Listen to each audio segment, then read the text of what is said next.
ప్రియమైన దేవుని వారలారా, అందరికీ హృదయపూర్వకమైన వందనాలు తెలియజేస్తున్నాను. బైబిల్ థియాలజీలో భాగముగా ఈరోజు 13వ భాగమును మనము ఆలోచించేద్దాము. ఇప్పటికే 12 భాగాలు మనము ఆలోచన చేసి దేవుని గురించి మనము నేర్చుకుంటూ పితృదేవ శాస్త్రం అనే ఈ సందేశంలో మనము 12 భాగాలు మనం ఆలోచన చేయడం జరిగింది. ఈ ప్యాటర్నాలజీలో ఇప్పటికే మనము 12 భాగాల్లో ఏం మాట్లాడుకున్నామో మన జ్ఞాపకాల్లో ఉండాలి. ఒకసారి జ్ఞాపకం చేసే ప్రయత్నం చేస్తాను. మొదటి భాగంలో దేవుడు తన గురించి తాను ఏమి కోరుకుంటున్నాడో మీ జ్ఞాపకాల్లో తీసుకురావడం జరిగింది. అలాగే 2, 3, 4 భాగాల్లో దేవుని యొక్క నామములు ఏవైతే ఉన్నావో ఆ నామములను చెప్పడం జరిగింది. 5వ భాగం నుంచి ఇప్పటి వరకు మనం మాట్లాడుకుంటున్నవన్నీ కూడా దేవుని యొక్క గుణాలను గురించి మనం ఆలోచన చేస్తున్నాం. పితృదేవ శాస్త్రం అనేది బైబిల్లో ఉన్న అన్ని శాస్త్రాల కంటే అతిపెద్ద శాస్త్రం ఇది. ఈ తండ్రి అయిన దేవుని గురించిన శాస్త్రం ఏదైతున్నదో ఈ శాస్త్రం మీద మనకు అపారమైన అవగాహన కలిగి ఉంటే దేవుడు అనాది కాలం మొదలుకొని నేటి వరకు భవిష్యత్తులోనూ ఆయన యొక్క గుణగణాలు దేనిని బట్టి ఆ గుణాన్ని ఆయనకి ఆపాదించగలము, ఆయన కార్యాలు ఎటువంటివో, ఆయన చేస్తున్న పనులే ఆయనకు ఒక గుణాలుగా ఏర్పాటైనట్లుగా మనం చూస్తూ ఉండొచ్చు పిల్లరా. ఆయన కలిగి ఉన్న క్యారెక్టర్ ఏదైతే ఉన్నదో ఆయన గుణముగా, ఆయన గుణమే ఆయన యొక్క నామముగా భక్తులు ఆయన పిలుస్తూ, అలాగే దేవుడు కూడా తాను పరిచయం చేసుకుంటూ చరిత్రలో బైబిల్లో ఆయన గురించి ఎన్నో గుణాలను రాయించడం జరిగింది. ఇప్పటికి మనము 5వ భాగం నుంచి 11వ భాగం వరకు దేవుని గుణాలు మనం ఆలోచన చేస్తూనే ఉన్నాం. 5వ భాగంలో దేవుడు స్వయంభవుడని, పితృదేవ శాస్త్రంలో 5వ భాగంలో దేవుడు స్వయంభవుడని, 6వ భాగంలో దేవుడు ఒక వ్యక్తి అని, 7వ భాగంలో దేవుడు ఆత్మ అని, 8వ భాగంలో దేవుడు నిత్యుడని, 9వ భాగంలో దేవుడు సర్వశక్తిమంతుడని, 10వ భాగంలో దేవుడు సర్వవ్యాపి అని, 11వ భాగంలో దేవుడు సర్వజ్ఞాని అని, 12వ భాగంలో దేవుడు మార్పు లేనివాడని. ఈరోజు మనం 13వ భాగంలో మాట్లాడుకుంటున్నాము. 13వ భాగము దేవుడు మంచివాడు అనే ఈ గుణాన్ని మనం ఆలోచించేద్దాం ప్రియులారా. చాలా పాటల్లో మనం పాడుకుంటాం గాడ్ ఈజ్ గుడ్ అని. దేవుడు మంచివాడు. దేవుడు మంచివాడు అని మనం మాట్లాడుకోవాల్సిన అవసరత ఉన్నదా అంటే ఖచ్చితంగా ఉన్నది. ఎందుకంటే దేనిని బట్టి మనం ఆయన మంచివాడు అనొచ్చు. ఈరోజు చరిత్రలో ఎంతోమంది దేవుళ్ళగా పిలువబడుతున్నారు, ఎంతోమంది దేవతలుగా పిలువబడుతున్నారు. కానీ బైబిల్లో ఉన్న దేవుడు మాత్రమే ఎందుకు మంచివాడిగా మనం ప్రత్యేకంగా దాన్ని బట్టి ఆయన గుణాన్ని మనం ఆలోచన చేయాల్సిన అవసరత మనకి ఎందుకు అవసరమైనదని అంటే, బైబిల్లో ఉన్న ఆయన గుణాలు ఏవైతే ఉన్నావో ఆయన గుణాల్లో దేవుడు మంచివాడు అని బైబిల్లో రాయించడం జరిగింది. భక్తులు ఆయన్ని ఒక మంచివానిగా దేవుణ్ణి గుర్తించారు. ఎందుకంటే దేవుడు మంచివాడు, గాడ్ ఈజ్ గుడ్ అనే పదాలు మనము బైబిల్లో చూస్తాం పిల్లరా. మంచివాడు అనే పదానికి మనం నిర్వచనము చూసినట్లయితే, ఈరోజు మంచితనం ఏదైతున్నదో ప్రతి మంచితనానికి మూలాధారం ఆయనే. ఎందుకంటే దేవుడు చేస్తున్న ప్రతి కార్యము, ఆయన కలిగి ఉన్న ఆలోచన విధానము, ఆయన కలిగి ఉన్న వైఖరి, ఆయన కలగజేసిన వనరులు, ఆయన కలగజేసిన సృష్టి, ఆయన చేస్తున్న ప్రతి కార్యము, ఈరోజు మనం అనుభవిస్తున్న రక్షణ కార్యము కూడా అందులోనివే. ఆయన ఏ పని చేసినా సరే ప్రపంచ మానవాళి కొరకు, సృష్టి కొరకు మంచే చేశాడు. కానీ ఎవరికి కూడా ఎప్పుడు కూడా ఆయన చెడ్డ చెయ్యలేదు. ఎందుకంటే ఆయన ఒక చట్టాన్ని నియమించాడు. ఆ చట్టం ప్రకారం బ్రతికిన వారందరికీ ఆయన మంచి చేశాడు. కొన్ని సందర్భాల్లో బ్రతకని వారికి కూడా ఆయన మంచి చేస్తూ వస్తున్నాడు. అది ఏ విధంగా మనం గమనించుకుంటూ దేవుడు మంచివాడు అనే సబ్జెక్ట్ని మనము చాలా జాగ్రత్తగా ఆలోచన చేస్తూ మనం ముందుకు వెళ్దాం ప్రియులారా. ఎందుకంటే ఈరోజు మనకంటూ ఏదైతే మనం మంచివాడండి అని అనుకుంటాం కదా. ఒక వ్యక్తి మనకు కనబడతారంటే, ఒక వ్యక్తి చక్కగా మాట్లాడుతున్నాడు అనుకోండి, ఒక వ్యక్తికి ఎలాంటి అలవాట్లు లేవనుకోండి, ఒక వ్యక్తి బాగా చదువుతున్నాడు అనుకోండి, కేవలం స్టడీస్ మీద మాత్రమే కాన్సన్ట్రేషన్ చేసి ఎక్స్ట్రా యాక్టివిటీస్, ఎక్స్ట్రా అలవాట్లు ఏమీ లేకపోతే ఏమంటారు చెప్పండి, ఆ అబ్బాయి అండి పర్ఫెక్ట్ అండి, మంచోడండి, ఎవరినేం అనడండి, ఎలాంటి అలవాట్లు లేవండి, చాలా జాగ్రత్తగా ఉంటాడండి, చాలా జాగ్రత్తగా మాట్లాడతాడండి, మంచివాడు అంటాడు. దానికి అర్థం ఏంటంటే, ఈరోజు మనం వ్యక్తులలో ఏదైతే మంచి అని మనం గమనిస్తున్నామో, గుర్తిస్తున్నామో, ప్రతి మంచికి మూలాధారము దేవుడు అనే విషయాన్ని మనము బలంగా విశ్వసించాలి. ఈరోజు వ్యక్తిలో ఏదైతే మనం మంచి అని గుర్తిస్తున్నామో ఆ వ్యక్తి అలాంటి కాదండి, వ్యభిచారి కాదండి, ఆ వ్యక్తి దొంగ కాదండి, మంచోడండి, ఆ వ్యక్తి నేరస్తుడు కాదండి, మంచోడండి అంటాం కదా. ఏదైతే మనం ఇతరుల్లో మనం మంచివాడని అంటున్నామో ఆ ప్రతి మంచి కూడా ప్రారంభికుడు ప్రారంభించింది దేవుడే. అది బైబిల్ మనం చదువుతున్నప్పుడు ఆ దేవుని యొక్క కార్యాలు, ఆయన యొక్క ఆలోచన విధానము, ఆయన జ్ఞానము మనకు తెలియజేస్తుందంటే దేవుడు మంచివాడు. ఈరోజు మనం మనుషులు కలిగి ఉన్న ప్రతి మంచితనానికి మూలాధారము, ఆ ప్రతి మంచితనము ఉద్భవించినది దేవుని నుండిన వాస్తవాన్ని మనము గమనించాలి ప్రియులారా. కాబట్టి కొన్ని మాటలు మనం చూసుకుని మనం ముందుకెళ్దాం ప్రియులారా. ఇర్మియా గ్రంథంలోని 33వ అధ్యాయము దేవుని యొక్క గుణములలో ప్రత్యేకమైన గుణముగా దేవుడు మంచివాడు అని వ్రాయబడిన మాటలు మనం చదువుకుంటూ మనం ముందుకెళ్దాం. ఆయన ఏ విధంగా మంచివాడో, దేనిని బట్టి మంచివాడో పాటల్లో మనము తెలియక పాడుతున్నామా లేదా దేవుడంటే సంపూర్ణంగా ఎరిగి మాట్లాడుతున్నామా? ఎందుకంటే దేవుడు మంచివాడిగా మాత్రమే ఉంటాడు, చెడ్డవాడిగా ఎప్పటికీ ఆయన ఉండడు ప్రియులారా. ఎందుకంటే ఆయన మంచివాడిగా మాత్రమే ఉండగలడు, కానీ మరొక విధముగా మంచితనానికి ఆపోజిట్ పదం ఏదైతుందో ఆ పదాల్లో ఏ పదానికి కూడా దేవుని యొక్క క్యారెక్టర్ని మనము, దేవుని యొక్క గుణాన్ని మనము, దేవుని యొక్క లక్షణాన్ని మనము మ్యాచ్ చేయలేం ప్రియమైన దేవుని వల్ల. కాబట్టి మంచివాడు గనక ఆయన ఎల్లప్పుడూ కూడా మంచే చేస్తాడు. కాబట్టి ఇశ్రాయేలీలు ఆయన యొక్క మంచిని గుర్తించాలని భక్తులు మాట్లాడుతున్న మాట చూద్దాం. ఇర్మియా గ్రంథంలోని 33వ అధ్యాయము 11వ వచనము మనం చూద్దాం ప్రియులారా. 10-11 వచనాలు కలిసి ఉన్నాయి కదా.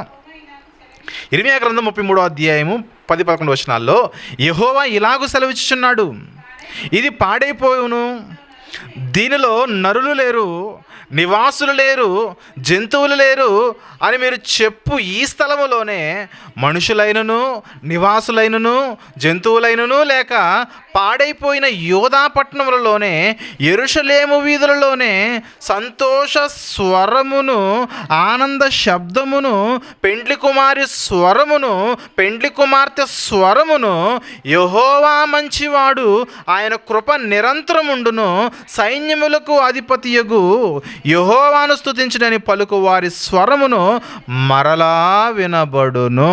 అందుకంటున్నాడు యెహోవా మందిరములోనికి స్తుతియాగములు తీసుకుని వచ్చు వారి స్వరమును మరలా వినబడును, మునుపటి వలె ఉండుటకై చెరలోనున్న ఈ దేశస్థులను నేను రప్పించుచున్నానని యెహోవా సెలవిచ్చుచున్నాడు.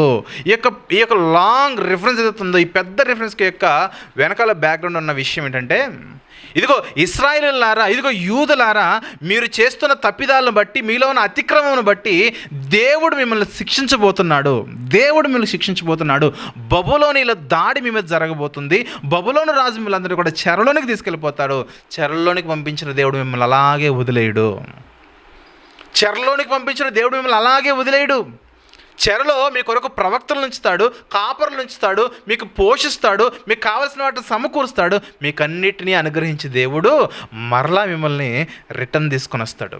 ఏ మందిరం అయితే బబులోనీల దాడిలో కోల్చబడిందో అదే స్థలంలో మరొక మందిరం కట్టబడబోతుంది. మరొక మందిరం కట్టిన తర్వాత మీరే దేవుణ్ణి పొగుడుతారు. ఏమని స్తుతిస్తారనంటే, యెహోవా మంచివాడు, ఆయన కృప నిరంతరం ఉండునని సైన్యములకు అధిపతియగు యెహోవాను స్తుతించుడి అని పలుకు వారి స్వరమును ఈ స్థలములలో మరలా వినబడబోతున్నది. ఎందుకంటే దేవుడు మిమ్మల్ని ఎన్నడూ మరిచిపోయే దేవుడు కాడు. మీ అతిక్రమాలను బట్టి, మీ పాపములను బట్టి, మీ దోషములను బట్టి కొద్ది కాలం మిమ్మల్ని శిక్షిస్తాడు, కానీ నిజంగా మిమ్మల్ని ఎన్నటికీ కూడా విడిచిపెట్టే దేవుడు కాడు. మీ జాతిని, మీ గోత్రాలను, మీ వంశమును దేవుడు ఎప్పుడు కూడా ఉనికిలో లేకుండా తీసే దేవుడు కాడు. నమ్మండి, దేవుని కార్యాలు మంచివి అని భక్తుడు దేవుని యొక్క మాటను సెలవిస్తారన్న ప్రియమైన దేవుడు. మీ అంతటా మీరే చెప్తారు దేవుడు మంచోడండి అనేసి. ఎవరు? శిక్షణ పొందుకున్నవారు, శిక్షను అనుభవించిన వారు, చెరలో నుండి తిరిగి వచ్చిన వారు చెబుతారు, ఇదిగో మా అతిక్రమాలను బట్టే మేము పాడైపోయాం కానండి దేవుడు చాలా మంచివాడండి. మా దోషముల బట్టి మేము పాడైపోయాం కానండి దేవుడు చాలా మంచివాడండి. తర్వాత భాగాలు ఒక భాగం మాట్లాడతాను. దేవుడు నీతిమంతుడు, న్యాయవంతుడని. ఆ భాగాలు మనం చూసినట్లయితే ఇశ్రాయేలు ఒప్పుకుంటారు, ప్రభువా ఇదిగో మా దోషములను బట్టి మేము చెరలోనికి వచ్చాము, కానీ నీవు మాత్రం నీతిమంతుడు నాయన, నీవు మాత్రము న్యాయవంతుడు నాయన అని చెప్తాడు. ఇశ్రాయేలు యొక్క అనుభవం అది, వారి జీవితాల్లో చెరలో ఉన్నవారు మాట్లాడుకుంటున్న మాటలు అవి.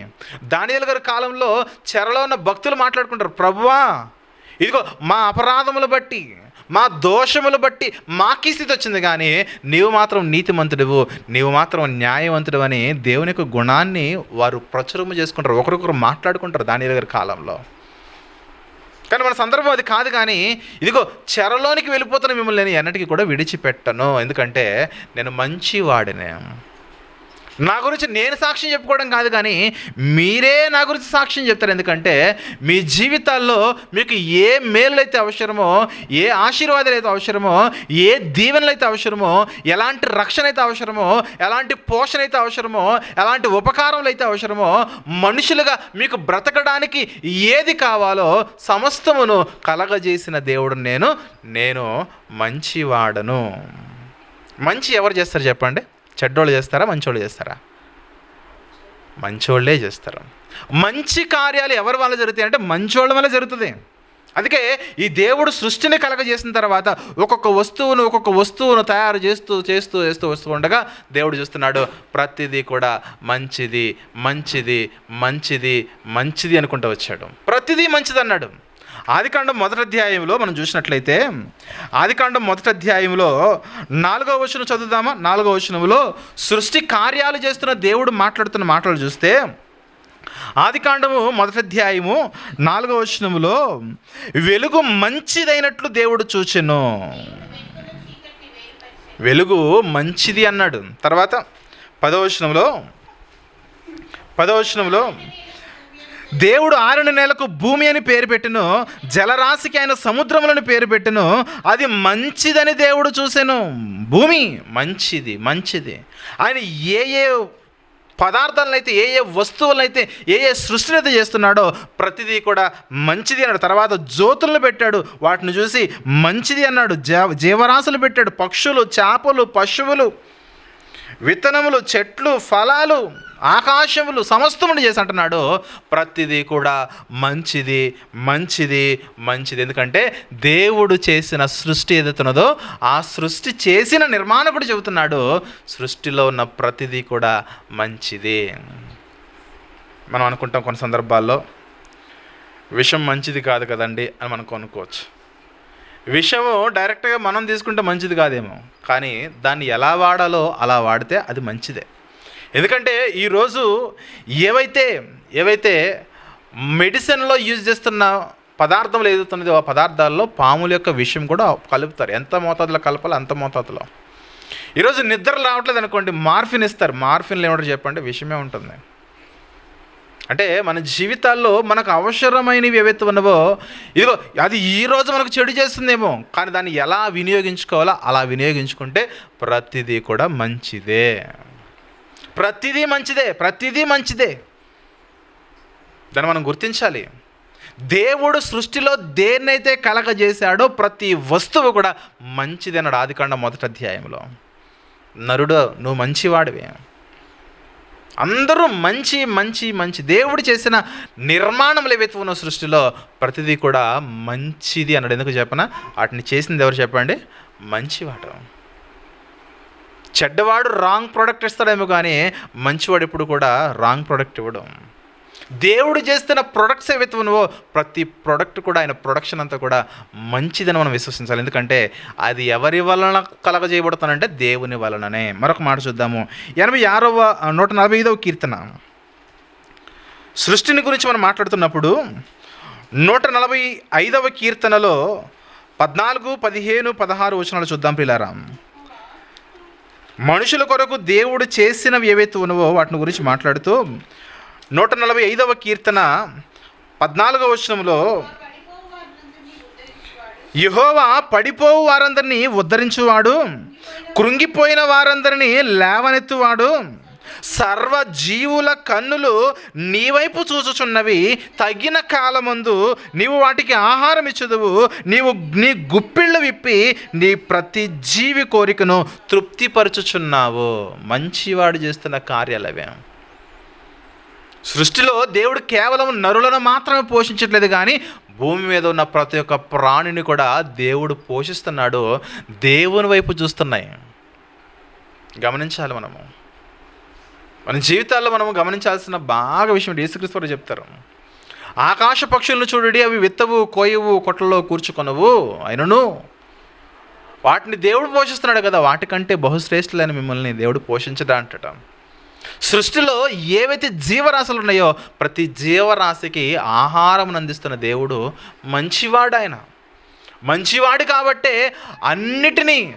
మంచివాడు కాబట్టే అందరికీ ఆయన ఆహారమును ఆయన సమృద్ధిగా ఇస్తున్నాడు. ప్రియమైన దేవుని వారలారా, నమ్ముకుంటేనే ఆహారం అన్నాడా? నమ్ముకోకపోయినా ఆహారం ఇస్తున్నాడు. ఆయన నీతిమంతుల మీదను అనీతిమంతుల మీదను తగిన వర్షమును కురిపిస్తున్నాడు. నీతిమంతుల మీదను అనీతిమంతుల మీదను సూర్యుని ఉదింపజేస్తున్నాడు. కేవలము నమ్ముకున్న వాళ్ళు వారి పంటలు మాత్రమే పండుతున్నాయి, అందరి పంటలు పండుతున్నాయి అంటే అందరి పంటలు పండుతున్నాయి. అందరికీ దేవుడు మంచి చేస్తున్నాడు. మంచి ఈవులను ఇవ్వడంలో దేవుడు నెంబర్ 1. ఆయన తర్వాతనే ఎవరైనా. మంచి కార్యాలను ప్రారంభించడంలో ఆయనే నెంబర్ 1, తర్వాతనే ఎవరైనా. గమనిస్తున్నారు కదా? గమనించాలి. కాబట్టి మరిన్ని మాటలు మనం చూసుకుని ముందుకు వెళ్దాం ప్రియులారా. 145 చదివాం కదా. ఒకసారి మనము 9వ వచనం కూడా చూసుకుని మనం ముందుకెళ్దాం. 145వ కీర్తనలో 9వ వచనం చూస్తే, యెహోవా అందరికీ ఉపకారి. ఎందుకంటే ఆయనకు కనికరం ఏదైతున్నదో సమస్తమైన కార్యాల్లో ఆయన కనికరమ కనబడుతుంది ప్రియులారా. ఆయనకు మంచితనం కనబడుతుంది. ఒక వ్యక్తికి మేలు చేయాలి, ఒక వ్యక్తికి మంచి చేయాలి, ఒక వ్యక్తికి మేలు చేయాలి, ఒక వ్యక్తికి మంచి చేయాలని ప్రతి దినము కూడా తాపత్రయపడేది దేవుడే. మనం కొన్ని సందర్భాల్లో కొంతమందికి మంచి చేస్తాము, మరికొన్ని సందర్భాల్లో కొంతమందికి కీడు చేయడానికి ఇష్టపడుతూ ఉంటారు. కొంతమందికి ఏమో మంచి చేస్తాము, ఆ కొందరి దృష్టిలో మనం మంచి వాళ్ళము, కానీ కొందరి దృష్టిలో మనం చెడ్డవారము. కానీ దేవుడు మాత్రము భూమి మీద బ్రతుకుతున్న ప్రతి ఒక్కరికి కూడా దేవుడు మంచే చేయాలని ఆయన నిర్ణయించుకున్నాడు. కొన్ని సందర్భాల్లో మనుషులే ఆయనకు నిర్ణయాలకి ఎదురెళ్ళి తలనొప్పి తెచ్చుకుంటారు, కానీ పనిష్మెంట్ తెచ్చుకుంటారు, కానీ నిజానికి దేవుడు ప్రతి వ్యక్తికి కూడా మంచి చేయాలనే ఉన్నాడు ఆయన. ఎందుకంటే మంచి మినహాయిస్తే వేరే కార్యాన్ని ఆయన చెయ్యడు. ఈ భూమి మీద ఏదైతే మనం మంచి అనుకుంటున్నామో ప్రతి మంచికి ప్రారంభకుడు దేవుడనే వాస్తవాన్ని మనం గమనించాలి. 136వ కీర్తనలో మరొక మాట చూద్దాం ప్రియులారా. 136వ కీర్తన 25వ వచనం చూద్దాం. సృష్టిని గమనిస్తున్న మనము సృష్టి మంచిదని చదువుకున్నాము కదా. ఆ సృష్టిలో ఉన్న సమస్త జీవులకు ఆయన ఆహారం ఇస్తున్నాడు. చాలు, సమస్త జీవులకు ఆయన ఆహారం ఇస్తున్నాడంటే సమస్త జీవుల కొరకు ప్రతిరోజు నిర్విరామంగా ఆహార పదార్థాలను వంట చేస్తుంది ఎవరు చెప్పండి? దేవుడు. ఈరోజు మనము 4-5 వంట పెట్టాలంటే చాలా అలసిపోతాం మనం. అయ్యో పొద్దున్న చేయాలా, మధ్యాహ్నం చేయాలా, సాయంత్రం చేయాలా, సాయంత్రం కూర ఉండలేదంటే పొద్దున్న తినంటాం మనం. కానీ దేవుడు చూడండి, ప్రతిరోజు ఫ్రెష్ ఐటమ్స్ ఇస్తున్నాడు. మనమైనా మీరు గమనించండి, మనమైనా ఫ్రిడ్జ్లో పెట్టుకుని మురగేసుకుని 4 రోజులు తింటాం, కానీ ప్రకృతిలో ఉన్న పశువులు కానీ, ప్రకృతిలో ఉన్న జంతువులు కానీ, ప్రకృతిలో ఉన్న పశువులు కానీ, ప్రకృతిలో ఉన్న సముద్రంలో ఉన్న జీవులు కానీ మీరు చూడండి ఫ్రెష్ ఐటమ్స్ తింటామండి. ఎందుకంటే వాటికి ఆహారాన్ని ఇచ్చేది దేవుడు. దానిలో ఎలాంటి సందేహం లేదు. ఎందుకంటే దేవుని యొక్క మంచిని మనం గుర్తించినంత కాలం కూడా దేవుడు అంటే మనకు సరిగా అర్థం కాడు. దేవుని యొక్క మంచితనాన్ని మనం గుర్తించాలి. ఆయన ఎంత మంచివాడో మనం జ్ఞాపకం చేసుకోవాలి. కొన్ని సందర్భాల్లో మన కుటుంబాల్లో అనుకోని సంఘటనలు జరిగాయి అనుకోండి, దేవుడు మాకేం చేశాడండి అని మాట్లాడేస్తారు కదా. ఈరోజు కొన్ని సందర్భాలు మనం చూస్తున్నప్పుడు కొడుకెళ్ళి తల్లిని అడిగాడు, అమ్మ నాకు బండి కావాలని. ఫస్ట్ వద్దన్నది, తర్వాత వాడు ఏదో పేచి పెట్టాడు, తర్వాత కొనిచ్చేశారు. కొనిచ్చిన తర్వాత ఇటు బండి బాగా దోస్తులతో తిరుగుతూ ఫ్రెండ్స్తో తిరుగుతూ వేగంగా నడుపుతూ దేనికో గుద్ది చచ్చిపోయాడు. చచ్చిపోయిన తర్వాత బాడీ మీద పడి ఆ తల్లి ఏమనేది చెప్పిన, అయ్యో కొడుకా, అయ్యో దేవుడా, అయ్యో కొడుకా, అయ్యో దేవుడా, అయ్యో దేవుడా, అయ్యో దేవుడా, తీసుకోవడానికి పట్టణ పెట్టుకోవడానికి నా కొడుకే దొరికాడా? బండికి అడిగింది ఎవరు? నీ కొడుకు. కొనిచ్చింది ఎవరు? నీవు. బాగా వేగంగా నడిపింది ఎవరు? వాడు. మితిమీరిన వేగంతో వెళ్ళి దేన్నో గుద్ది వాడు చచ్చిపోతే ఇప్పుడు నేరము తప్పు ఎవరు చేశారట? దేవుడు చేశారట. మనిషి గమనించాలి, దేవుడు అన్యాయము చేయుట, చెడ్డ కార్యములు చేయుట అసంభవము, ఆయన వల్ల అది కాదు. మనిషికి దేవుడు ఎప్పుడు కూడా మేలే చేస్తాడు, మంచే చేస్తాడు. అందుకే దేవునిలో ఏ చెడ్డ కార్యమును మనము చూడలేము. ఏ చెడ్డ కార్యమును కూడా ప్రారంభకుడు దేవుడు కాడు, మనం గమనించాలి. అలా కాదండి, దేవుడు మనుషుల్ని శిక్షిస్తాడు కదా, దేవుడు మనుషుల్ని చంపేస్తాడు కదా మీరు అనుకోవచ్చు. నో, ఒక మనిషిని దేవుడు ఈ లోకములో నుంచి తీసివేయడానికంటే ముందుగా ఆ మనిషికి మారడానికి ఎన్నో అవకాశాలు ఇచ్చాడు దేవుడు. ఇంకా బాగా చెప్పాలంటే ఈ హత్యలను ప్రారంభించింది కూడా మనిషే, దేవుడు కాదు. కయీను తన తమ్ముడైన హేబేలును చంపాను, అది అక్కడ ప్రారంభమైంది, దేవుని దగ్గర నుంచి ప్రారంభం అవ్వలేదు. అది మనిషి యొక్క హృదయము చెడ్డది, వారి యొక్క తలంపులు చెడ్డవి, అక్కడి నుంచి చెడ్డ కార్యాలు ప్రారంభమయ్యాయి, కానీ దేవుని దగ్గర నుంచి చెడ్డ కార్యాలు ప్రారంభం అవ్వలేదు. అలాగని కయ్యూని చేసిన దేవుడు కంటిన్యూ చేశాడా? నో. ఈ భూమి మీద మనిషికి ఆయుష్కాలం ఎంతో అంతకాలం బ్రతకమని పంపించాడు. ఇదిగో బైబిల్లో ఉన్న భక్తులు చూస్తే మంచి వృద్ధాప్యములో వారు చనిపోయినట్టు రాయబడి ఉంటుంది. అబ్రహాము మంచి వృద్ధాప్యమునందు కొనుకోబడిను, ఇస్సాకు మంచి వృద్ధాప్యమందు కొనుకోబడిను, యాకోబు దినములు నిండిన తర్వాత కొనుకోబడిను. చూసారా, దేవుడిచ్చిన ఆయుష్కాలం మంచిది, దాన్ని మనం మంచిగా వినియోగించుకోవాలి. కాబట్టి దేవుడు అన్యాయము చేయుట, దేవుడు చెడ్డ కార్యము చేయుట, దేవుడు దుష్కార్యము చేయుట అసంభవము. ఆయన చేసే ప్రతి కార్యము కూడా మంచిదని మనము ఎల్లప్పుడూ కూడా జ్ఞాపకం ఉంచుకోవాలి. చూద్దాం, మరికొన్ని మాటలు చూద్దాము. కీర్తనల గ్రంథంలో 31వ కీర్తన, కీర్తనల గ్రంథంలోని 31వ కీర్తన 19వ వచనం చూద్దాం. ప్రియమైన దేవుని వర్లారా, 31వ కీర్తన 19వ వచనం చూసినట్లయితే, కీర్తన గ్రంథంలోని 31వ కీర్తన 19వ వచనం చూస్తే, నీ యందు భయభక్తులు గలవారి నిమిత్తము నీవు దాచి ఉంచిన మేలు ఎంతో గొప్పది. దేవుడి యొక్క క్యారెక్టర్ మనకు అర్థం కావాలి, దేవుని యొక్క గుణం మనకు అర్థం కావాలి. మన కొరకు దేవుడు ఎన్నో మేలులను దాచి ఉంచుతున్నాడు, అది మనకు అర్థం కావట్లేదు. ఆ మేలును, ఆ మంచిని మనం పొందుకోవాలంటే దేవుని యొక్క అడుగు జాడల్లో ఆయన ఆజ్ఞలు పాటిస్తూ మనం మంచి క్యారెక్టర్ మనం కలిగి ఉండాలి. ఏది క్యారెక్టర్? ఏది?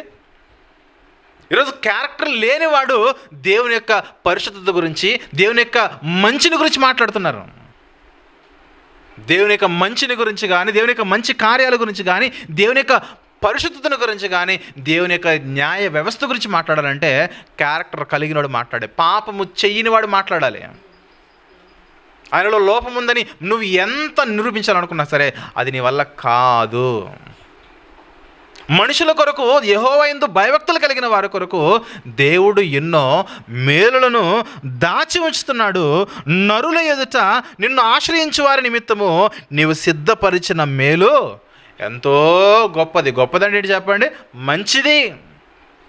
దేవుడు మన కొరకు దాచి ఉంచుతున్న మేలు ఏవైతే ఉన్నావో ఆ మేలులన్నీ కూడా మంచివి. ప్రియులారా, మన జీవితాల్లో మేలు పొందుకున్నప్పుడు దేవుడు మనకు మంచోడు.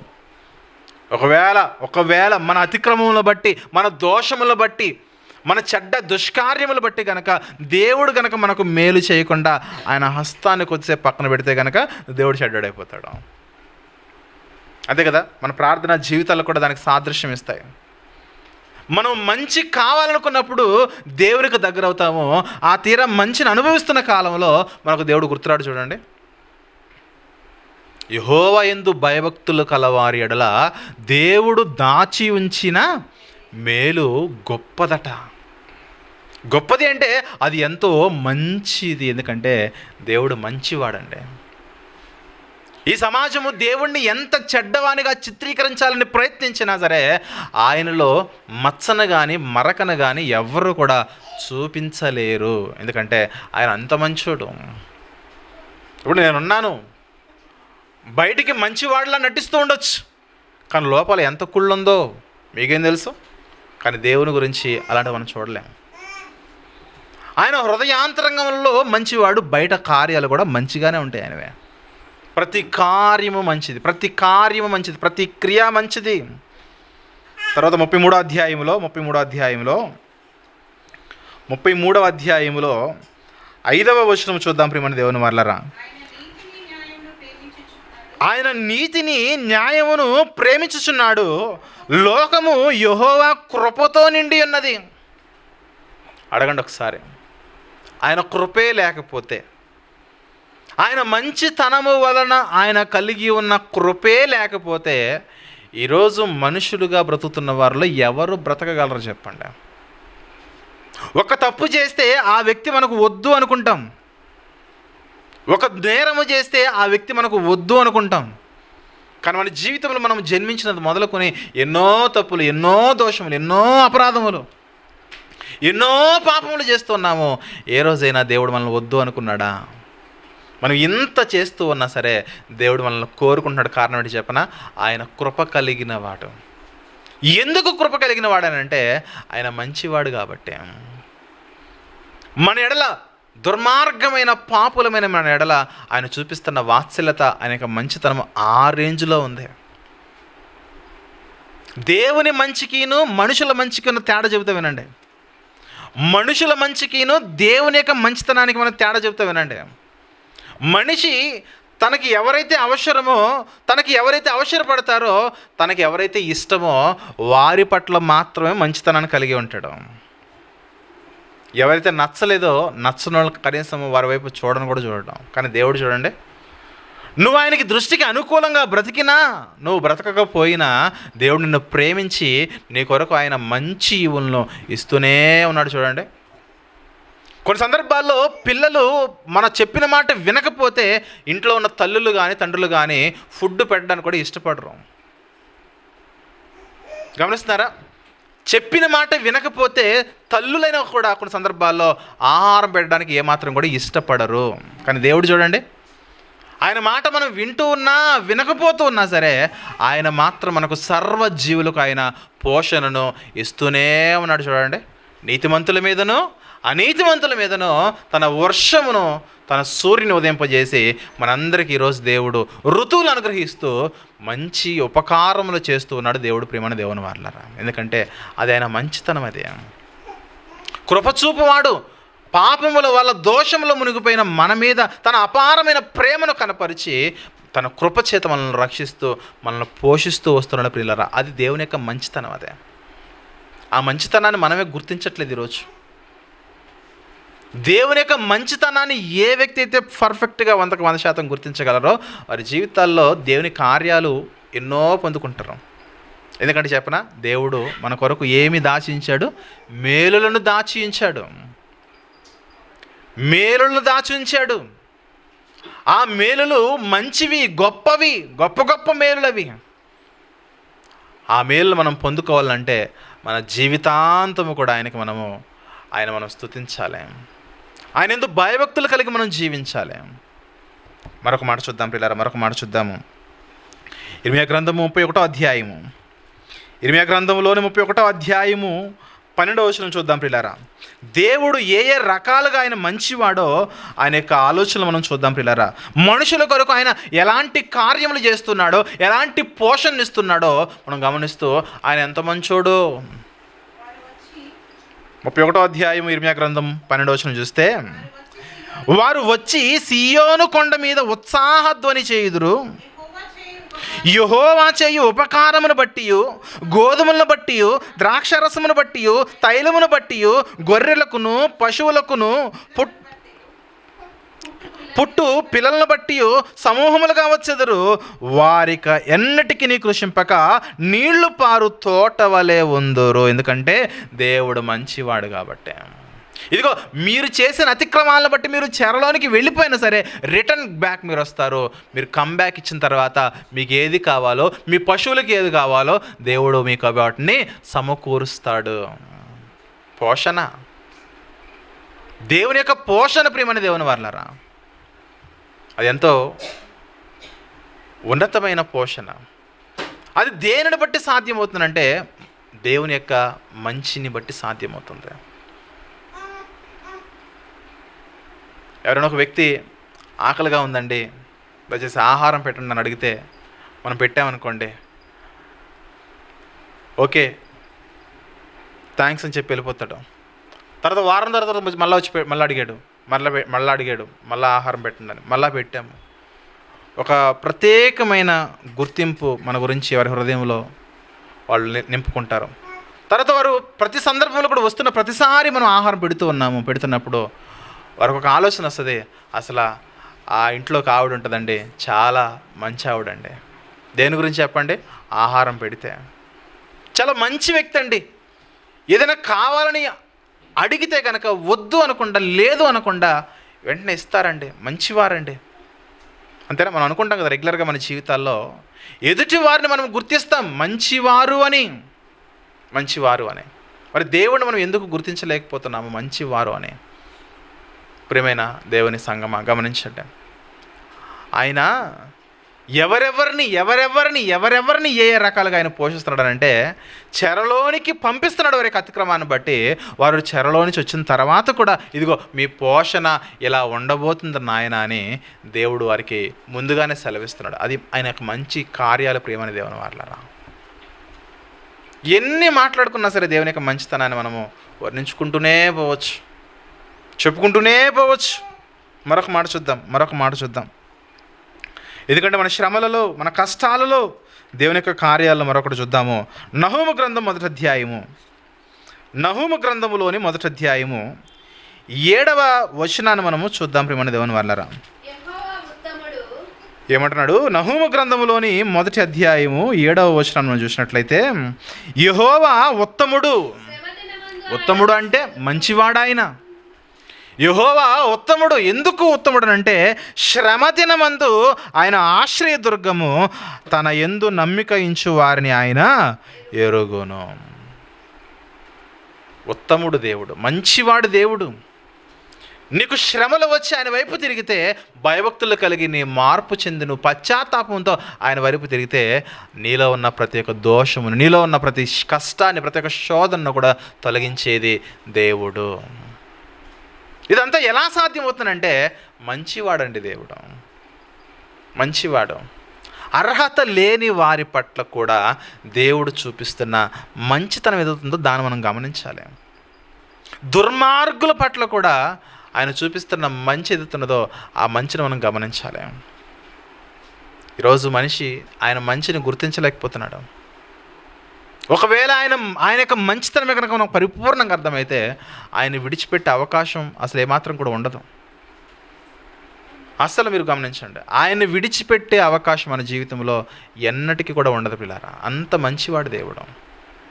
అది ఆయన కలిగి ఉన్న గొప్ప గుణం, అది ఆయన కలిగి ఉన్న గొప్ప లక్షణం అదే. ఎందుకంటే సకలమైన మంచితనాలకు ప్రారంభము, మూలాధారము ఆయనే. అది సృష్టి యావత్తు మొదలుకొని మనుషులకు ఇచ్చే పోషణే కానీ సమస్తము కూడా మంచిది. మనమే కొన్ని సందర్భాల్లో మన నోటి ఆ తీపిని మనం ఆపుకోలేక ఇష్టానుసారంగా తింటాం. కానీ దేవుడు ఏ రకంగా తినమన్నాడో ఆ రకంగా తిన్నాం అనుకోండి, మన జీవితాల్లో రోగాలే రావు. చూడండి, దేవుడు ఏ రకంగా పండించమన్నాడో ఆ రకంగా పండించారనుకోండి, అసలు రోగాలు రావు. చూడండి, మనిషి దురాశకు పోయి ఎంత పంట అయితే వస్తుందో అంత పంట తీసుకుని సాటిస్ఫై అవ్వట్లేదు. దురాశకు పోయి ఇంకా అధికమైన దిగుబడి రావాలని ఇష్టానురీతుల్లో ఇష్టానుసారంగా తన పంట పండిస్తున్నాడు. అందుకే ఈరోజు అన్ని రోగాలు. కానీ దేవుడు మాత్రము, మీరు గమనించండి, అడవులలో, అరణ్య ప్రాంతాల్లో మొక్కలు ఉంటాయి. వాటిని ఏమంటారు చెప్పండి? ఎలాంటి మందులు కొట్టలేదండి. ఏమంటారు చెప్పండి? కంప్లీట్ ఫుల్ ఆర్గానిక్ అవి. ఎందుకంటే దేవుడు చేస్తున్న ప్రతిదీ కూడా మంచిది. ఆయన పండిస్తున్న ప్రతి పంట మంచిది. దాన్ని మనం గుర్తించగలగాలి.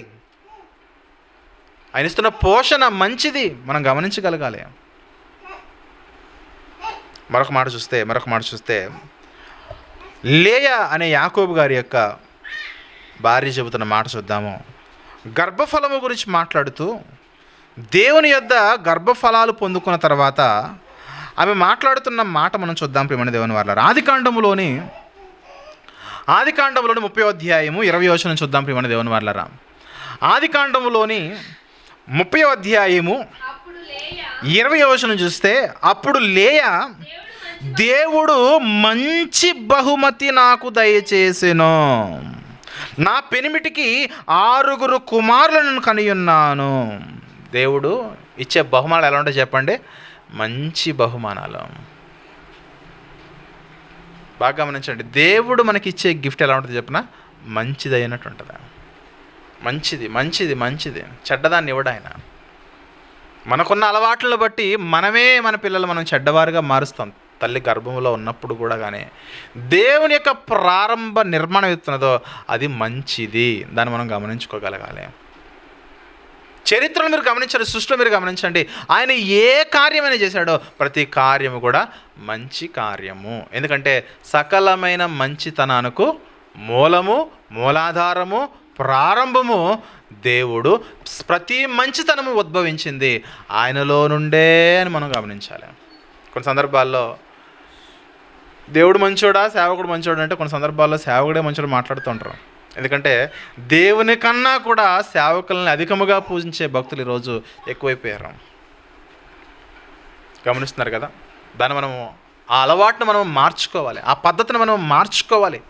అప్పుడే మన జీవితాల్లో దేవుడు అంటే మనకు పరిపూర్ణమైన దశలో మనకు అర్థమవుతాడు పిల్లారా. ఎందుకంటే ఆయన ప్రతి కార్యము కూడా మంచిది పిల్లారా. ఈరోజు మనము ఆయన ఎన్నో మంచి కార్యాలు మనం ఎదుటి ఉంచాడు, మనకు చేస్తున్నాడు, అనుభవిస్తున్నాం. అయినా మనం పాపాలు చేస్తున్నాం కదా, అయినా మనం దుష్కార్యములు చేస్తున్నాం. మనం మార్చాలని ఆయన తీసుకుంటున్న నిర్ణయాల్లో మరికొన్ని నిర్ణయాలు చూద్దాం పిల్లారా. రోమిలకు రాసిన పత్రిక 2వ అధ్యాయము, రోమిలకు రాసిన పత్రిక 2వ అధ్యాయము 4వ వచనం చూద్దాం ప్రియమైన దేవుని వారలారా. రోమిలకు రాసిన పత్రిక 2వ అధ్యాయము 4వ వచనం చూసినట్లయితే, దేవుని అనుగ్రహము మారు మనసు పొందుటకు నిన్ను ప్రేరేపించుచున్నదని ఎరుగక ఆయన అనుగ్రహ ఐశ్వర్యము, సహనమును, దీర్ఘశాంతమును తృణీకరించుదువా? ఈరోజు నీవు మారు మనసు పొందడానికి, ఈరోజు నీవు రక్షణ పొందడానికి నీకున్న నీతి కాదు, నీవు చేసిన గొప్ప కార్యాలు కాదు, కానీ నువ్వు చేసిన మంచి కార్యాలు కాదు, కానీ నీవు ఈరోజు రక్షణ పొందగలుగుతున్నావంటే దేవుని యొక్క అనుగ్రహమే అనే విషయాన్ని గమనించాలి. ఈరోజు మనం రక్షణ పొందామంటే, ఈరోజు మనం మారు మనసు పొందామంటే అది మన మంచితనాన్ని బట్టి కాదు, కానీ అది ఎవరి మంచితనాన్ని బట్టి? దేవుని మంచితనాన్ని బట్టి. అది దేవుడు మన పట్ల చూపించిన అనుగ్రహం అది. కానీ ఈరోజు క్రిస్టియన్స్గా ఉన్నవారు కూడా ఆయన అనుగ్రహాన్ని తృణీకరిస్తున్నారు. అదే మాట్లాడుతారు పౌలు గారు అక్కడ. ఓ మనిషి, నిన్ను ఒక మంచి వ్యక్తిగా నిన్ను మార్చాలని దేవుడు ఎన్నో ప్రయత్నాలు చేసి నీకు కావలసిన వాటిని నీ ఈవులను సమకూరుస్తూ నీకు రక్షణనిచ్చి నీకోసమే తన కుమారుని పంపించి ఆ కుమారుని బలిగా ఇచ్చి ఆ రక్తంలో కడిగిన తర్వాత ఆయన ఇచ్చిన అనుగ్రహాన్ని ఎందుకు తృణీకరిస్తున్నావు? ఆయన ఇచ్చిన మారు మనసును ఎందుకు తృణీకరిస్తున్నావు? ఆయన ఇచ్చిన రక్షణ జీవితాన్ని ఎందుకు తృణీకరిస్తున్నావు? ఈ శ్రేష్టమైన ఈ భక్తి జీవితాన్ని ఎందుకు తృణీకరిస్తున్నావు? పరిశుద్ధతను, మంచితనాన్ని కోరుకోకుండా పాపములో నువ్వు ఎందుకు మగ్గిపోతున్నావు? పాపమే కావాలని ఎందుకు పాపమును వెంబడిస్తున్నావు? ఎందుకు దేవుని యొక్క అనుగ్రహములో ఆయన యొక్క మంచితనాన్ని ఎందుకు చూడలేకపోతున్నావు? దుర్మార్గమైన నీ ఆలోచనలు, దుష్టత్వం కలిగిన నీ ఆలోచనలు, నీ చెడ్డ తలంపుల కోసము నిన్ను మార్చాలని ఎన్నో కార్యాలు చేశాడు కదా. ఆయన మాట మంచిది కదా, మంచి వాక్కులను ఇచ్చాడు కదా దేవుడు. ఆ మంచి వాక్యములు కలిగిన నీవెందుకు నీ జీవితంలో ఆ మంచితనాన్ని సంతరించుకోలేకపోతున్నావు? అది పాయింట్ ఇక్కడ.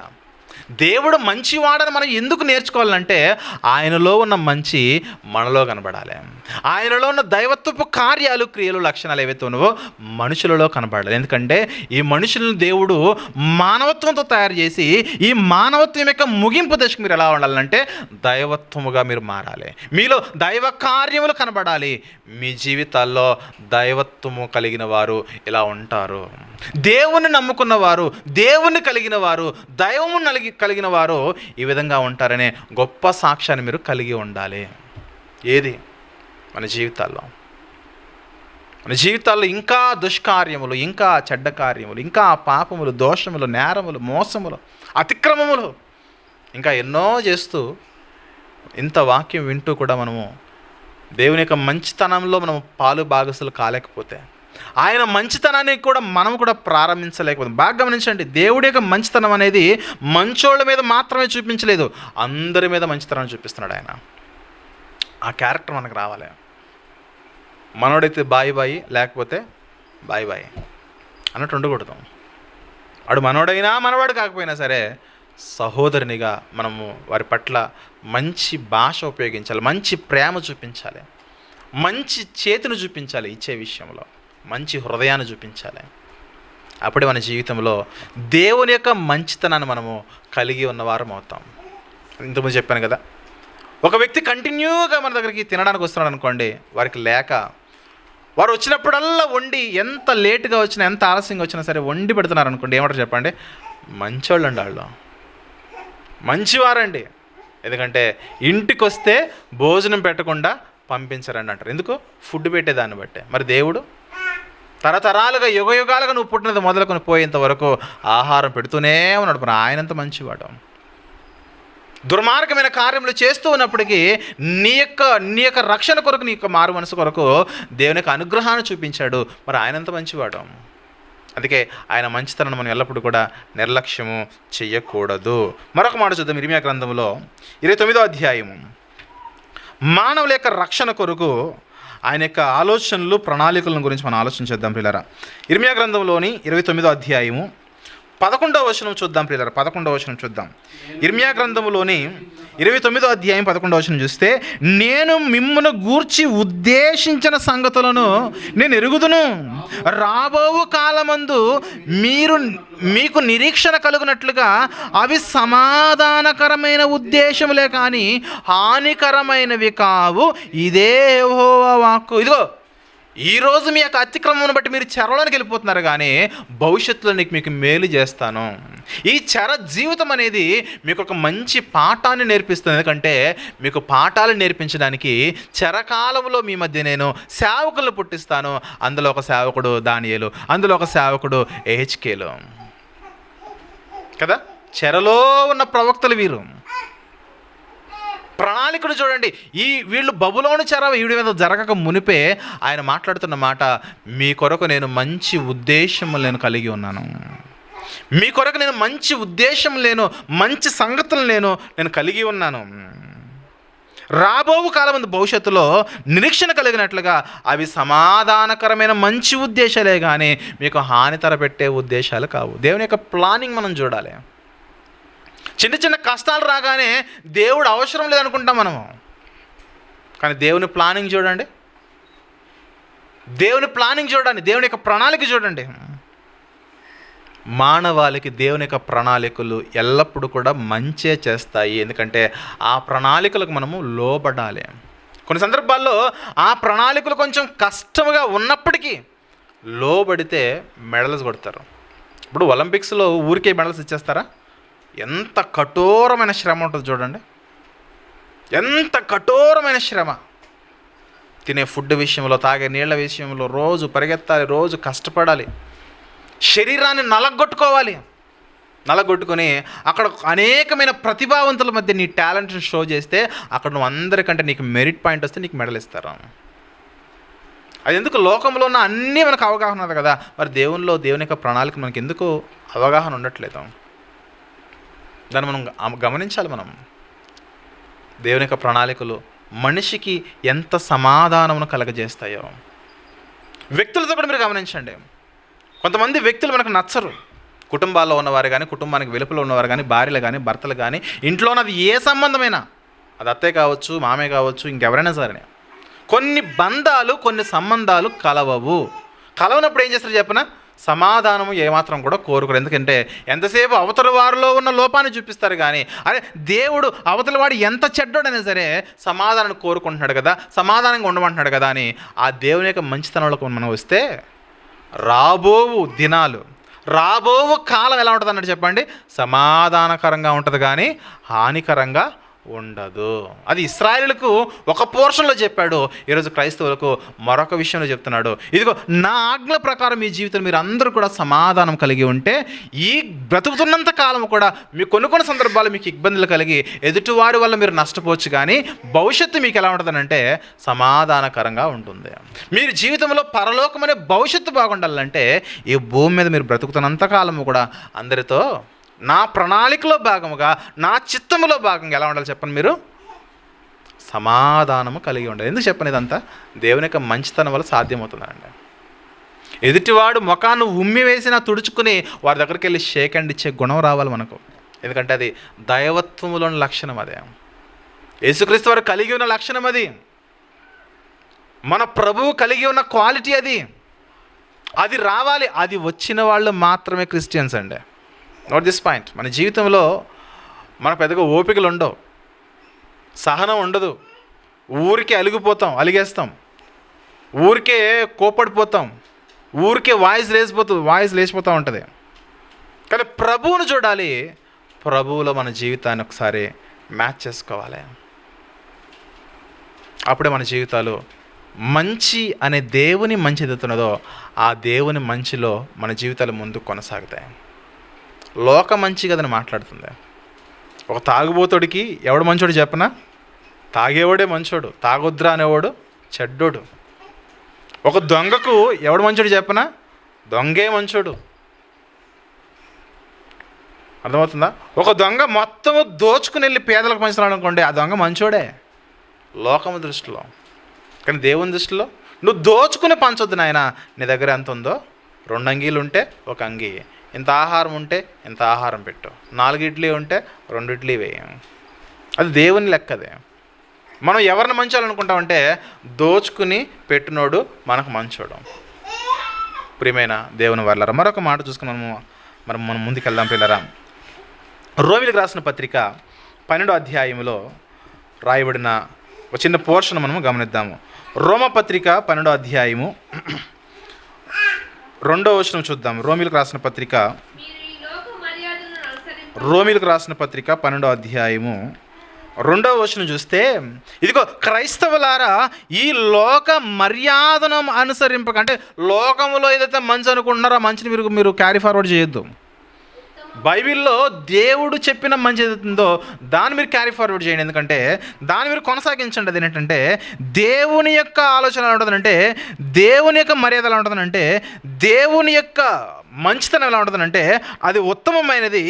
దేవుని యొక్క మంచితనము అనుకూలమైనది, దేవుని యొక్క మంచితనము సంపూర్ణమైనది. కాబట్టి ఆ దేవుని యొక్క చిత్తం ఏదుతున్నదో ఒక్కసారి పరీక్షించి తెలుసుకోండి. దేవుని యొక్క మంచి ఏదో తెలుసుకోండి ఒకసారి.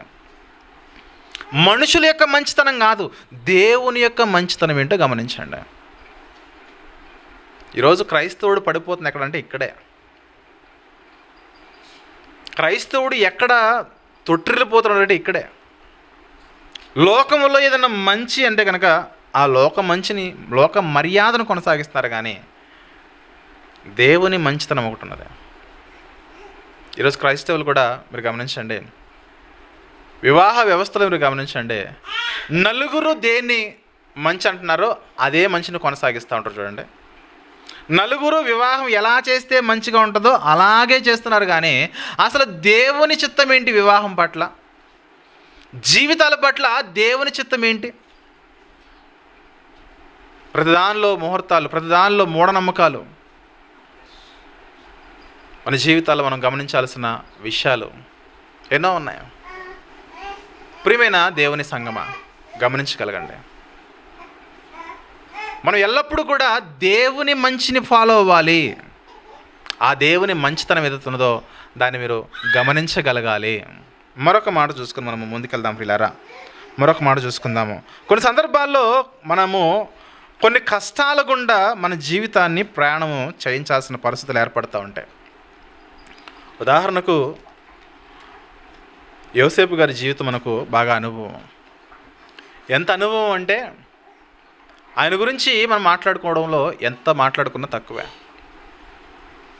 దేవుడు యోసేపు గారిని ఐగుప్తులోనికి పంపించుటలో మనం అనుకుంటాము ఎన్నో కష్టాలు అనుభవించాడండి యోసేపు. అవును, నిజంగా కష్టాలు అనుభవించాడు, ఎన్నో శోధనలు, ఎన్నో ఇబ్బందులు అనుభవించాడు. కానీ దేవుడు ఒక వ్యక్తిని ఎందుకు కఠినమైన పరిస్థితుల గుండా దేవుడు నడిపించాడనంటే, ఒక వ్యక్తిని కఠినమైన పరిస్థితుల గుండా నడిపించడం వల్ల అనేకులకు అది మంచి చేసిందా, కీడు చేసిందా? మేలు చేసింది. ఆ విషయము అన్నలకు అర్థం కాలే. ఆహారం కోసం వస్తాడు, తండ్రిని పరిచయం చేసుకుంటారు, అంతా కలిసిపోతారు. తర్వాత తండ్రి చచ్చిపోతాడు. తండ్రి చచ్చిపోయిన తర్వాత అన్నలందరూ ఏమనుకుంటారు చెప్పనా? అయ్యో, యోసేపుకు మనం ఇంతకు ముందు కాలంలో చాలా అన్యాయం చేసాము, దుర్మార్గం ప్రవర్తించామే.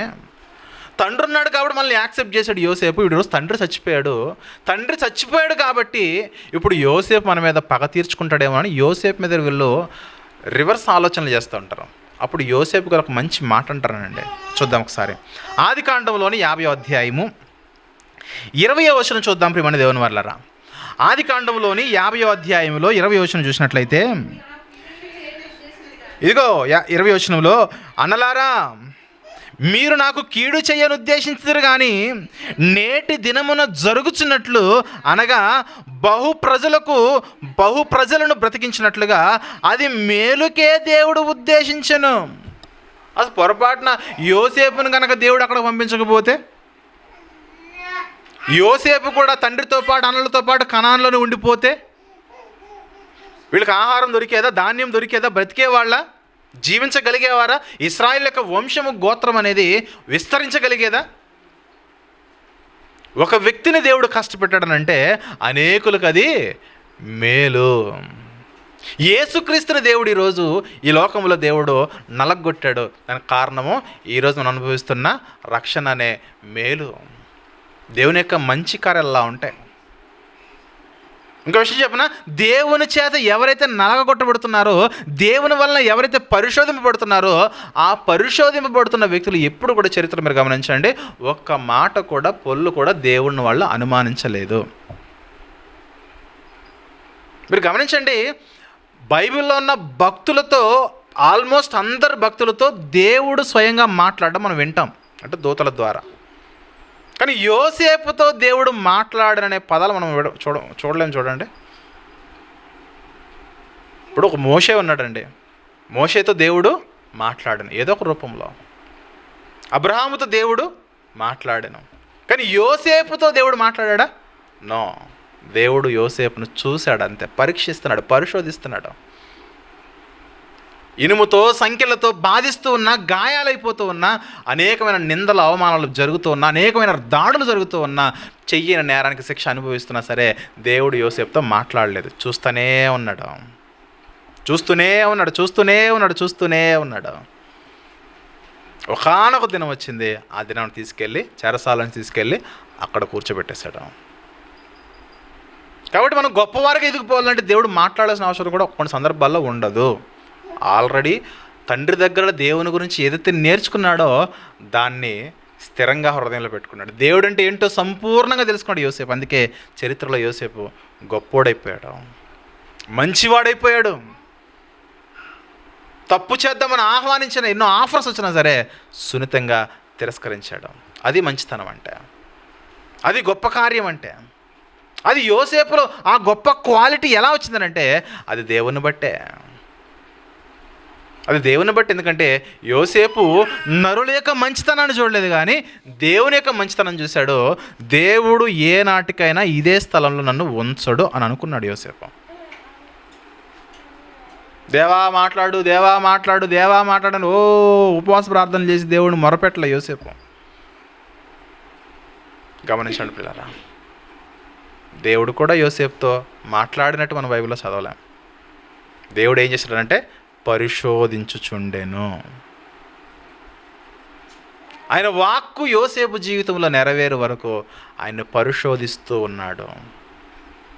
ప్రియమైన దేవుని వారలారా, అలాంటి మంచితనం అనేది మన జీవితంలో మనము సంపాదించుకోవాలి. దేవుడు కొన్ని సందర్భాల్లో మనం నలగొడుతున్నాడనంటే ఆ నలగొట్టే విధానము మన భవిష్యత్తుకి అది మంచి మార్గాన్ని అది సరళం చేస్తుంది. యోసేపు నలగొట్టాడు. ఇశ్రాయేలీయులు ఐగుప్తులో తినడానికి, పుష్టిగా తినడానికి ఫుడ్ వారికి పుష్కలంగా అనేక మంది ఆకలి తలవనిచ్చిపోతున్నారు, కానీ ఇశ్రాయేలు మాత్రం మంచిగా పోషింపబడ్డారు. యేసుక్రీస్తుని దేవుడు నలగొట్టాడు. ఈరోజు మనందరం కూడా రక్షణలో ఆయన ఇచ్చిన రక్షణ మనము ఆస్వాదించగలుగుతున్నాము. మరొక సందర్భాన్ని మనం చూసుకుని మనం ముందుకెళ్దాం ప్రియులారా. యాకోబు గారు రాసిన మొదటి పత్రిక 1వ అధ్యాయము ముగింపులోనికి వెళ్ళిపోదాం. యాకోబు గారు రాసిన మొదటి పత్రిక 1వ అధ్యాయము 17వ వచనాన్ని మనము గమనిద్దాం ప్రియులారా. యాకోబు మొదటి పత్రిక 1వ అధ్యాయం 17వ వచనం చూస్తే, శ్రేష్టమైన ప్రతి ఈవియు సంపూర్ణమైన ప్రతి వరమును పరసంబంధమైనదై జ్యోతిర్మయుడగు తండ్రి యొద్ద నుండి వచ్చును.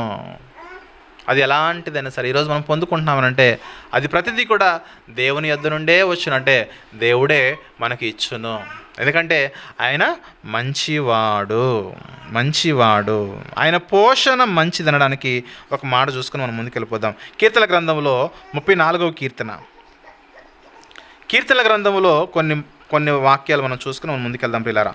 కీర్తన గ్రంథంలో 34వ కీర్తన 10వ వచనం చూస్తే, కీర్తన గ్రంథంలో 34వ కీర్తన 10వ వచనంలో, సింహపు పిల్లలు లేమి గలవై ఆకలి గనుడు కానీ యెహోవాను ఆశ్రయించే వారికి ఏ మేలు కొదువై ఉండదు. ఆయన చేసే మేలు అది, ఆయన చేసే మంచితనం అది. తర్వాత మత్తయి సువార్త 5:45 మనం చదువుకుంటాం కదా, అందరికీ వర్షము, అందరికీ ఋతువులు, అందరికీ సూర్యుడు, సమస్తము. ప్రియమైన దేవుని వారలారా గమనించాలి, దీనులకు దేవుడు మంచి సదుపాయాలను కలగజేస్తాడు. అదంతా కూడా ఎలా సాధ్యమవుతుందంటే దేవుని యొక్క మంచితనం వల్లనే సాధ్యమవుతుంది. ఈరోజు ప్రజలను పరిపాలిస్తున్న రాజకీయ నాయకుల్లో కూడా మనం అంత మంచిని చూడలేం. ఎంత మంచి రాజకీయవేత్త అయినా సరే పార్టీని బట్టో, కులాన్ని బట్టో, మతాన్ని బట్టో ప్రజలను విడదీసి పరిపాలన చేస్తారు. కానీ దేవుడనే పరిపాలనకు మాత్రము నీ పార్టీ చూడ్డు, నీ మతం చూడ్డు, నీ కులం చూడ్డు, నీకు ఏది కావాలో అది ఇస్తాడు అంతే. దాన్ని మనం గమనించగలగాలి. దేవుడు ఎంత ఉన్నతమైన వాడో, ఎంత మంచివాడో. ఈ లోకములో ఏదైతే మనం మంచి అనుకుంటున్నామో ప్రతి మంచిని ప్రారంభించింది, ప్రారంభికుడు, మూలాధారము పరలోకమందున్న మన దేవుడు. మరిన్ని విషయాలు మనం ముందుకెళ్దాం పిల్లరా. అలాగే దేవుని యొక్క కాపుదల గురించి ఒక వచనం చూసుకుందాం. కొరింథీయులకు రాసిన మొదటి పత్రిక 10వ అధ్యాయంలో, కొరింథీయులకు రాసిన మొదటి పత్రిక 10వ అధ్యాయంలో 13వ వచనం చూద్దాం ఒకసారి. దేవుని యొక్క కాపుదల గురించి. ఈరోజు మనం శోధనలో కష్టాలు అంటాం కదా, ఆ కష్టాలలో, ఆ శోధనలో దేవుని యొక్క నడిపింపు, కాపుదల ఎలా ఉంటుందో ఒక వచనం చూసుకుని మనం ముందుకెళ్ళిపోదాము. 13వ వచనం, 1 కొరింథీ 10వ అధ్యాయము 13వ వచనం చూస్తున్నాం. సాధారణముగా మనుషులకు కలుగు శోధన తప్ప మరి ఏది మీకు సంభవింపలేదు. ఎందుకంటే దేవుడు మంచోడు కాబట్టి, దేవుడు నమ్మదగిన వాడు. మీరు సహింపగలిగినంత కంటే ఎక్కువగా ఆయన మిమ్మల్ని శోధింపబడనీయడు. అంతేకాదు సహింపగలుగుటకు ఆయన శోధనతో కూడా తప్పించుకొను మార్గమును మీకు కలగజేస్తాడు. మార్గము, దారులు చూపిస్తాడు. కష్టకాలాలు వెళ్తున్నామా, దేవుడు ఖచ్చితంగా దారులు చూపిస్తాడు, ద్వారాలు చూపిస్తాడు. మనమే ఆ ద్వారాలు గుర్తించము, ఆ ద్వారాలు మనము గుర్తించము, ఆ మార్గాలు మనం గుర్తించము. మనకున్న సమస్యలు, కష్టాలు మనం తొలగిపోవాలంటే పరిపూర్ణముగా గమనించండి, పరిపూర్ణముగా దేవుని వైపు తిరిగితే మనకున్న కష్టం, అది ఎంత కష్టమైనా సరే, అది తీరుట, సమస్య పోవుట అది దేవుని వలననే సాధ్యము. యోసేపు గారుకున్న సమస్యలు పోవడానికి ఎంతకాలం పట్టింది చెప్పండి? 13 సంవత్సరాలు పట్టింది. Note this point. యోసేపు శ్రమలలో ఎంతకాలం ఉన్నాడనంటే 13 సంవత్సరాలు ఉన్నాడు. తండ్రికి, కుటుంబానికి దూరంగా, చెరసాల జీవితం, బానిస సంఖ్యలు, బానిస బ్రతుకు,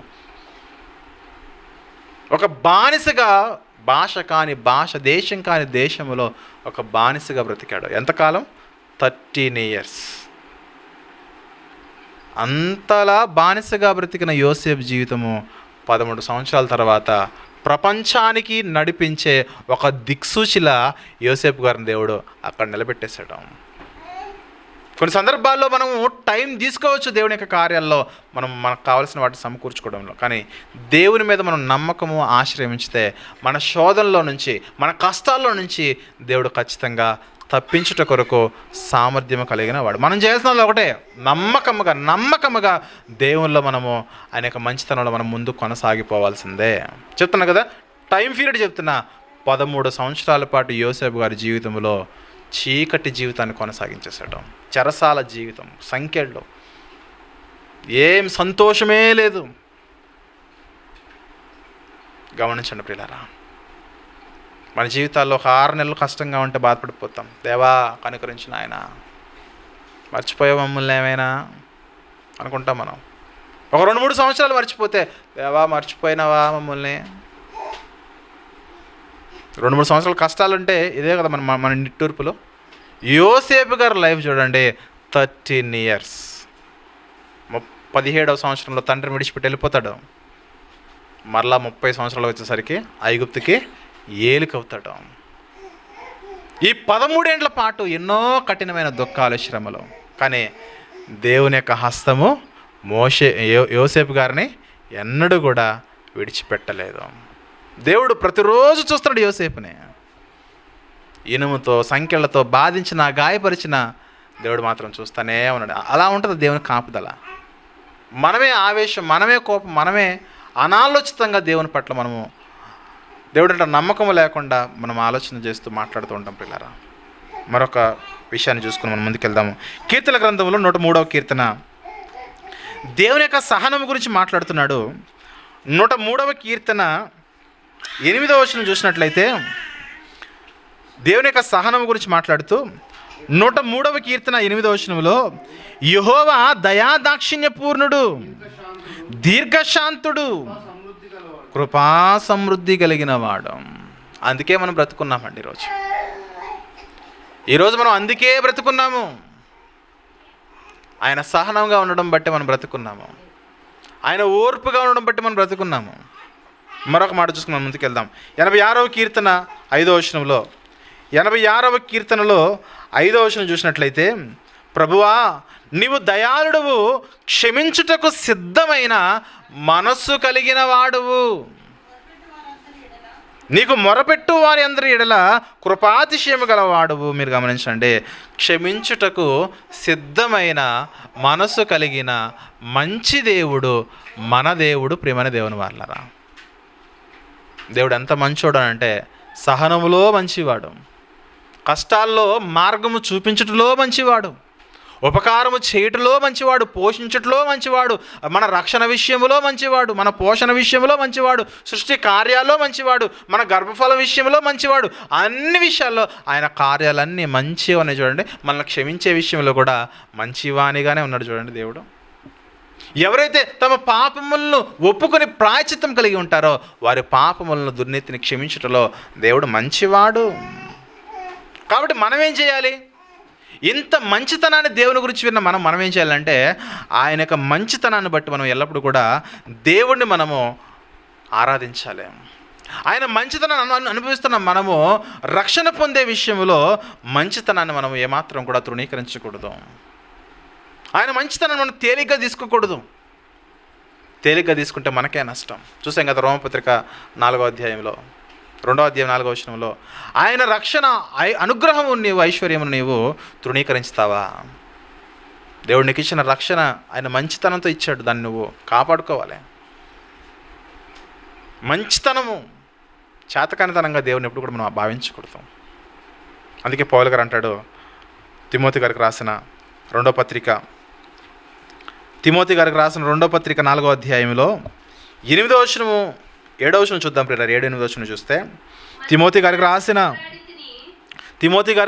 2వ పత్రిక 4వ అధ్యాయము 7వ వచనంలో, మంచి పోరాటము పోరాడి తిని. ఎందుకు?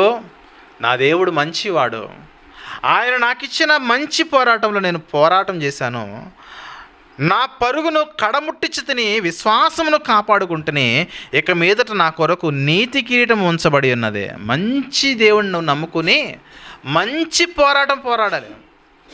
మంచి దేవుణ్ణి నమ్ముకున్న వారిలో ఈరోజు అనేక మంది వారికి ఆ జీవిత విధానాలు చూస్తే చెడ్డవారుగానే బ్రతుకుతున్నారు. దేవుడేమో మంచోడే, మనుషులేమో భక్తులేమో చెడ్డోళ్ళు. అలా అయిపోయినాయి జీవితాలు. దేవుడు మంచివాడు. కరోనాలో ఒక పాట వచ్చింది కదా, దేశమేమో గొప్పదాయే బ్రతుకులేమో చిన్నవాయే. ఏమి బ్రతుకులు అని ఒక పాట వచ్చింది.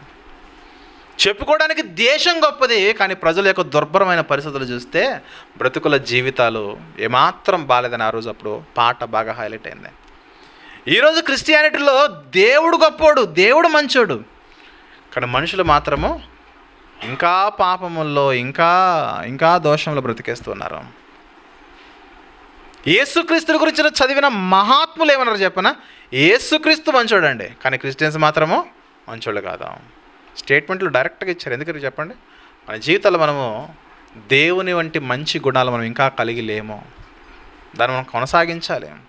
పౌలు గారు అంటున్నాడు, ఒకప్పుడు ఈయన నమ్ముకోక మునుపు ఈ మార్గంలో, ఈ క్రీస్తు మార్గంలో రాకమునుపు నేను ఒక దోషకుడిని, హింసకుడిని, పాపుని. కానీ ఇక్కడికి వచ్చిన తర్వాత మంచివాడిగా బ్రతికాను, మంచి పోరాటం చేశాను.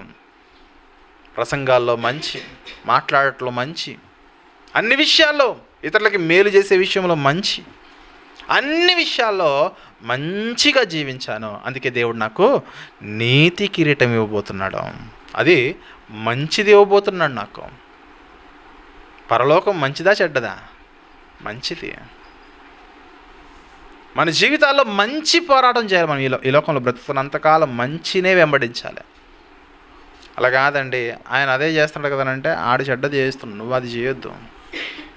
చెడ్డ కార్యాల్లో నువ్వేమాత్రం కూడా ఏలెట్టొద్దు. చెడ్డ మనుషులతో నువ్వు మాట్లాడుతున్నప్పుడు నీ సంభాషణ జాగ్రత్తగా ఉండాలి. వాళ్ళు బూతులు మాట్లాడరు కదా అని నువ్వు బూతులు మాట్లాడొద్దు. వాళ్ళు అమర్యాదగా ప్రవర్తించారని నీవు అమర్యాదగా ప్రవర్తించొద్దు. వాళ్ళు నిన్ను ప్రేరేపించారని నువ్వు ప్రేరేపింపబడి నీవు తప్పుల మీద తప్పులు, పాపాల మీద పాపాలు చేయొద్దు.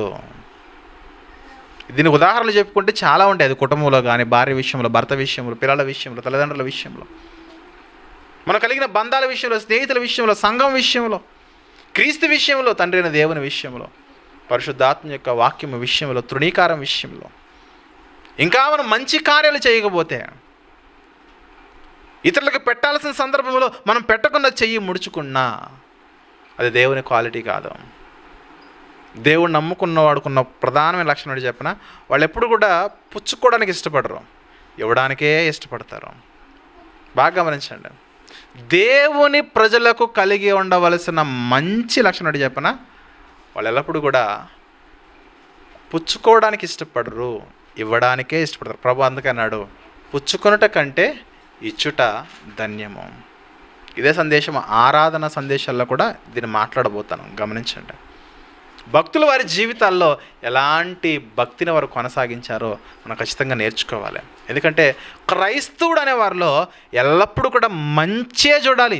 కార్యముల్లో, యాటిట్యూడ్లో, వైఖరిలో, ఇచ్చే విషయంలో, మాట్లాడే విషయంలో, తలంపుల విషయంలో, ఆలోచనల విషయంలో పర్ఫెక్ట్ అండి. మన భాషలో ఏకదం పర్ఫెక్ట్ మనిషి అండి అని అంటారు కదా, అలా మన జీవితాన్ని మనం కొనసాగించాలి.